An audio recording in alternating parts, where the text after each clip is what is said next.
You are the person everyone calls when things go wrong. The rock, the fixer, the one who never panics. You handle everyone else's chaos. But when you are the one struggling, silence. You don't call anyone. You lock it down. You handle it alone. You disappear until you are fixed. If this sounds like you aren't just strong. Your brain has been rewired by your past. Most people look at you and see resilience. They think you are unshakable. They admire you, but they don't see the cost of that strength.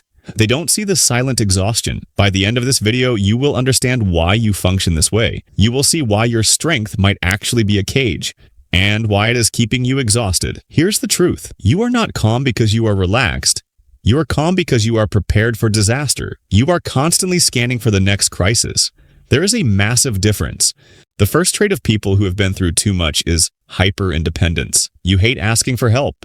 It isn't just pride. It feels physically uncomfortable to rely on others. It feels unsafe. Psychology calls this counter-dependency. It is the extreme opposite of being needy. It happens when you learn early on that you can only trust yourself. Maybe the adults in your life were unreliable. Maybe asking for help led to disappointment. So your brain made a rule. I will need nothing from anyone. If I don't need, I can't be hurt. Here is what people get wrong about you. They think you are independent because you are confident. They think you prefer doing it alone. But often you are independent because you are afraid, not of the world, but of being let down again. You refuse help to avoid the pain of disappointment. It protects you, yes. It keeps you safe, but it also keeps you incredibly lonely. You are surrounded by people, but you let no one in.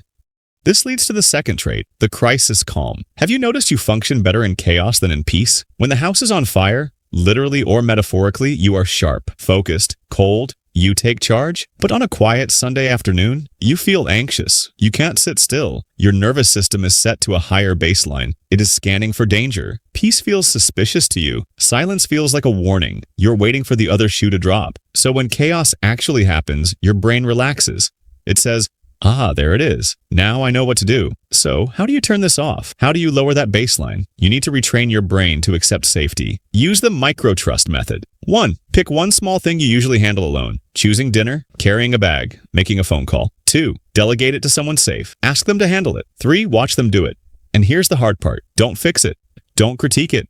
Don't take it back. Just let someone else carry a tiny bit of the weight. Sit with the discomfort. Prove to your brain that the world won't end if you let go. Researchers Tedeschi and Calhoun coined a term for this, post-traumatic growth. It's not just bouncing back to who you were, it's bouncing forward into someone new. Studies show that people who endure high levels of adversity often develop higher emotional intelligence. You have deeper empathy. You read rooms instantly because you had to. It was survival. You had to predict the mood shift. You had to know how people were feeling before they even spoke. This is now your superpower. Listen to me carefully. You don't have to carry the world anymore. That version of you, the survivor, the fighter, kept you safe. It protected you when you were vulnerable. It did a brilliant job. But the war is over. The danger has passed. You are safe now. You are allowed to rest. You are allowed to be weak sometimes. The pain you went through wasn't fair. It shouldn't have happened, but it left you with a rare gift. You see the world with less filter. You value what actually matters. Connection, truth, peace. You don't have time for fake problems. You have zero tolerance for superficial drama.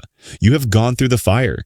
It burned away everything that wasn't real. What is left is just you, solid, authentic, unbreakable. But there is one final stage of healing that most people never reach. It is the hardest thing for a survivor to do. It isn't about being strong. You have mastered strong. It's about being something much more terrifying. It requires more courage than fighting. Do you know what it is? If you feel seen by this video, comment resilient below and subscribe if you want to understand the rest of your mind. I'll see you in the next one.